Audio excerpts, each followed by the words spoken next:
Hello there guys and welcome back to the channel. So we are back again with another Alliance War video. So this would be war number 8 I believe in season 22. And once again I am on path 1 in section 1 and 2. So we are going up against AGT Graphite, and if my memory doesn't fail me, we had a very close war with this alliance last season where it was decided by a couple of deaths. So certainly we have to take this war extremely seriously. To be honest, right now, we as an alliance are taking every single war extremely seriously because we are trying to push for first place season finish. So first up against Blade, I'm going to use Dr. Doom. So Dr. Doom is a mystic character and he is a villain, but he is not a dimensional being. That means the Blade will not get danger sense because synergies cannot be a factor on defense, so I didn't have anything to worry about there.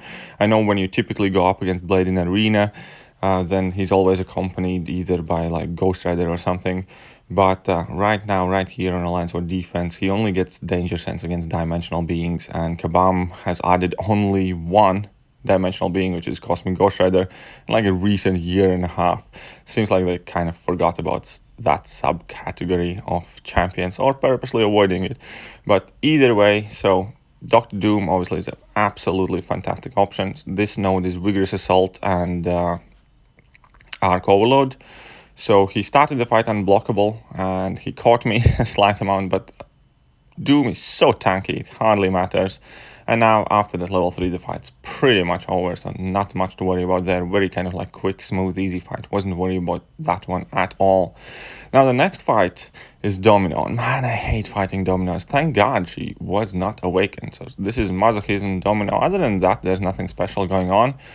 And for vast majority of the fight, Warlock is going to be doing Warlock things, and I'm going to be just fine. So obviously I need to remember that masochism is a thing, but other than that, the fight's like well in the control.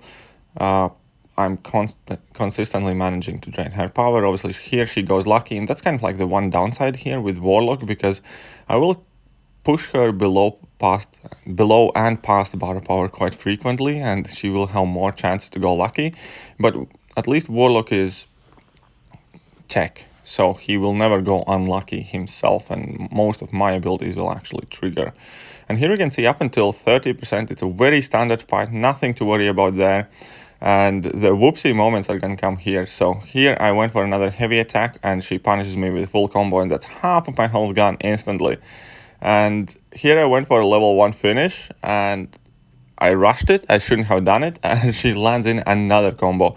Like here I can definitely say thank God Warlock's rank 3, and thank God I had decent set of boosts on.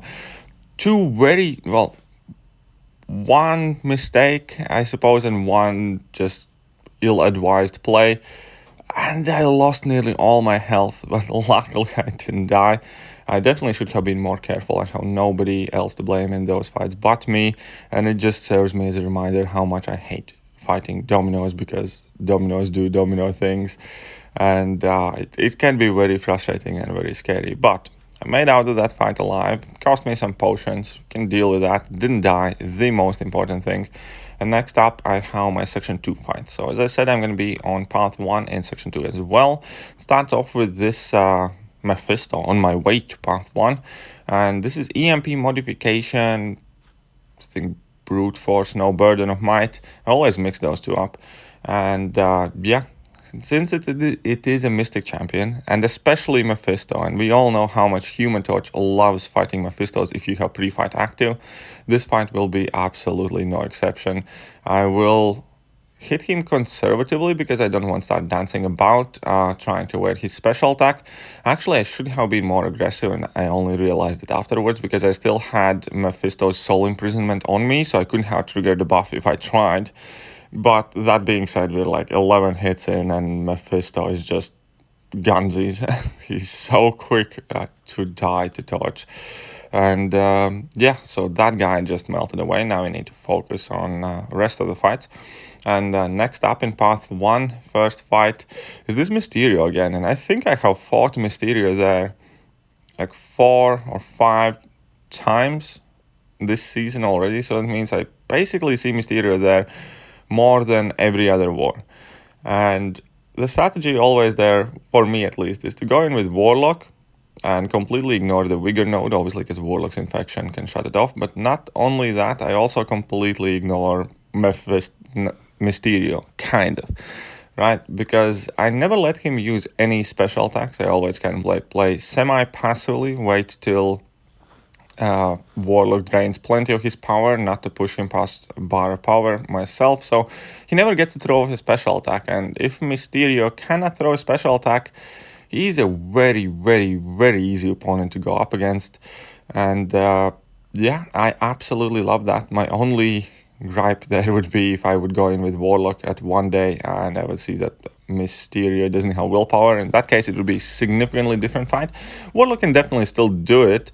You just have to be more careful because you would be forced to deal with special attacks, and then you'd have to pause the fight because you could either miss or take damage back. And next up is Annihilus. And this isn't going to be the most beautiful fight by any means. I will definitely make some mistakes, but it's Dr. Doom against Annihilus. Dr. Doom is like one of the most popular kind of Annihilus killers in the game.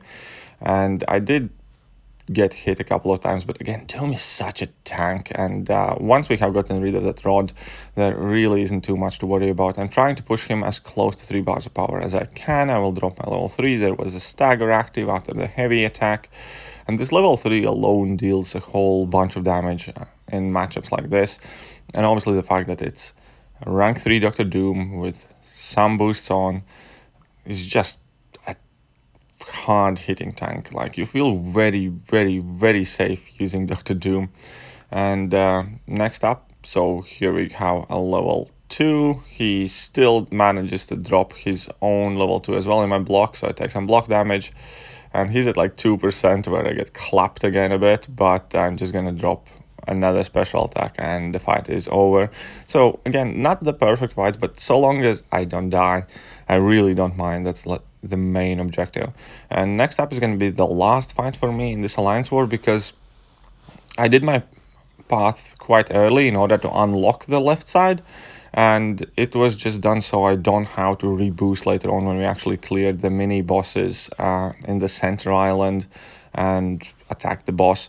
So I kind of like put in my work quite early and let my teammates finish up this war, because again, I was the guy who's unlocking the first kind of like fight on the left side.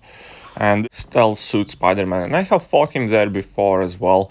And Warlock, again, I find him to be quite perfect. Like, Warlock is becoming to be my Alliance War powerhouse.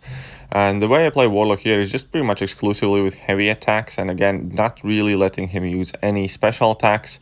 And if I drop my heavy while he's stunned, he doesn't have any chance to evade.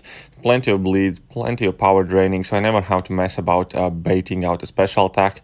And very simple finish here once again. And yeah, Warlock is an absolute beast. So we did end up winning this war, which is absolutely awesome.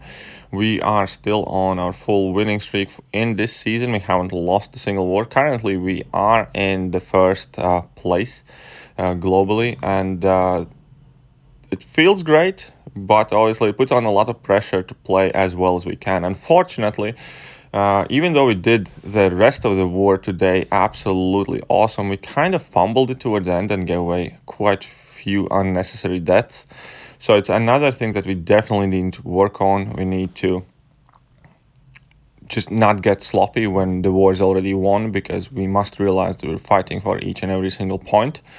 And other than that, I wanted to say that I'm still keeping track of all the champions that are being used offensively. And after Alliance War 9, I will upload another video where I go over current Alliance War meta and basically all of the offensive champions that we have seen and which one is more popular. So if you are interested in statistics rather than opinions, which are the best and most popular Alliance War attackers in high tier Alliance Wars, then definitely wait for that video after Alliance War 9. But other than that, I hope you guys have enjoyed it. And if you did, then hit all the good buttons. See you guys soon.